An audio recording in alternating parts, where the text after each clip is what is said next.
As a designer and a maker, I'm constantly searching for more eloquent concepts for furniture.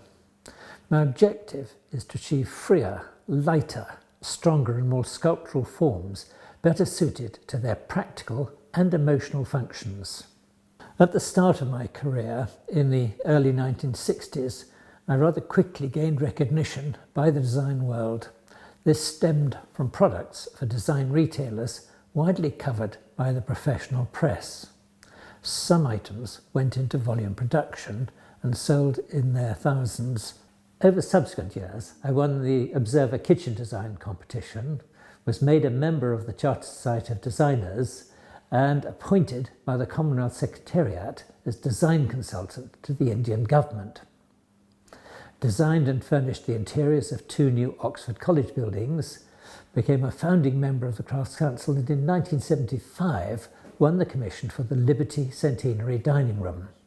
The purchase of Parnham House in 1976 enabled me to achieve 3 objectives: to enlarge my design and furniture making studio, to establish Parnham College to train young entrepreneurs in design, making and business management, and to show thousands of visitors contemporary art and design in a Grade 1 historic house. The college quickly gained a reputation as the best of its kind. Many alumni have established successful practices in the UK, Europe, North America and Australia. In the early 1980s, Britain was importing 90% of its timber and timber products, whilst our forests were neglected as they became increasingly remote from the processes of design, construction and manufacturing. In 1982, the college purchased from the Forestry Commission a nearby 350-acre forest called Hook Park to address this issue. Over the next 18 years, I worked with a wonderful team of architects, structural engineers, chemists, material scientists and foresters. The low-value byproducts of forest management were used to construct a series of buildings, each the subject of a European collaborative research programme, in order to understand the properties and to develop new technologies for the more efficient utilisation. The resulting buildings have won major architectural, structural and ecological awards. The influence of those buildings can be seen in the Waterloo International Station, the Wealdon Downland Museum, the Savile Building at Windsor and the Japanese Pavilion for Expo 2000. As a member of and a recent winner of the Lifetime Achievement Award from the Furniture Makers Company, I've been able to instigate several programmes of strategic research now being developed with Imperial College and the Royal College of Art. This, I believe, is vital for the industry to develop stronger design leadership.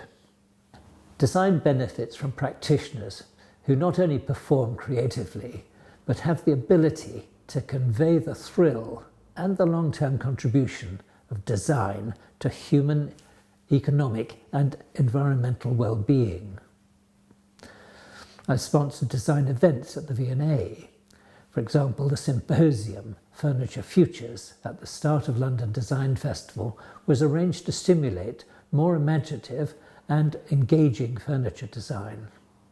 Speakers included people like Chris Leftery, Amanda Levitt, Thomas Hathawig, Caroline Rue, Loie de Gaillard, Ben Evans and Gareth Williams. The design lectures for senior executives aim to inculcate greater awareness of the commercial power of design to capture new audiences. Speakers have included the late Zaha Hadid and Mark Newson. The Makepeace Award for Innovation, announced in 2015, is intended to encourage and reward cross-disciplinary thinking that bridges art and science.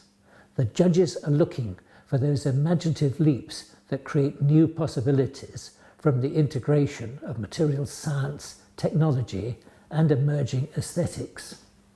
Radical innovation stems from research and the cross-fertilisation between different spheres of knowledge.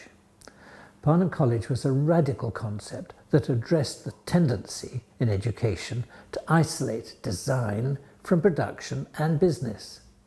These mutually complementary studies have enabled graduates to thrive in practice.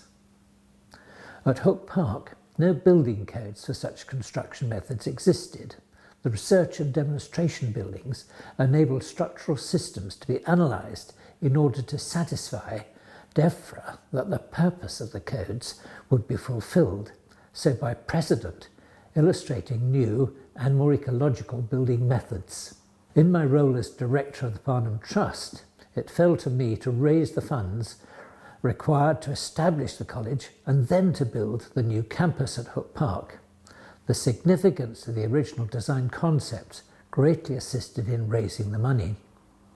Aesthetically, the modern movement sought to express the new machine age. In the 21st century, emerging technologies offer the scope for more functional forms that express the human dimension. Industrial presses in the 20th century have reduced timber to extruded parallel sections. Unlike clay in the hands of potters, silver wrought by a smith, the three-dimensional nature of wood has been subordinated. In the 21st century, digital technologies will enable us to develop new and more sculptural forms, more expressive of our time. As an artist and designer and maker, I seek to devise solutions that connect the organic renewable material to our physical and psychological needs. This is most apparent in the design of chairs, where the form and structure are vital to comfort and durability. Anthropometrics enable the comfort. Material science enables us to use each material's best properties in combination to achieve an unprecedented level of performance. As a student, I learned traditional methods of construction, which had changed little over 2 centuries. The rebel in me could not accept that these constraints were still relevant. Through my knowledge of timber, I was aware of its inherent weaknesses, and material science taught me that it offered an entirely fresh approach that would liberate me from conventional forms of construction, gradually yielding substantial benefits in design. This led to a growing international clientele, so that at least 50% of my work is exported. Graduates from the Royal College of Art have opted to work in my design studio before launching their own practices. And for me, design consultancy and lecture tours in India, Australia and Japan have enabled me to promote the importance of design more widely. Time as a student in the USA taught me the invaluable lesson that anything is possible.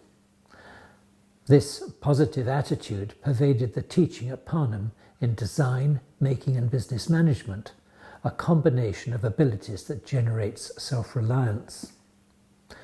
The V&A exhibition, The Power of Making, cogently demonstrated how emerging technologies enable the fruitful integration of conceptual ideas and their manufacture. At Parnham, 22 resident students on the 2-year courses, 150 summer school students and audiences of 100 attended lectures and conferences. Their lives, and to a lesser extent those of the 18,000 visitors a year, were transformed by this experience. My work is featured continuously in the media and exhibitions. Examples of my furniture have been acquired by numerous museums and corporations in Britain, Europe and the United States. The Arts Council exhibition, with its film and educational programme, reached a national audience. We've recently made a 50-minute educational film about the stages of design and making the graduation chairs for Plymouth University. At Hook Park, the buildings demonstrate a new level of environmental practice. With the amalgamation of Parnham College with the Architectural Association, the buildings serve as a constant stimulus for tutors and students from around the world. Among the plans for the future is the sponsorship and endowment of a national educational initiative for young designers. I'm very grateful to have been nominated for this prize, which is a great honour, and I'd like to thank the judges for their consideration.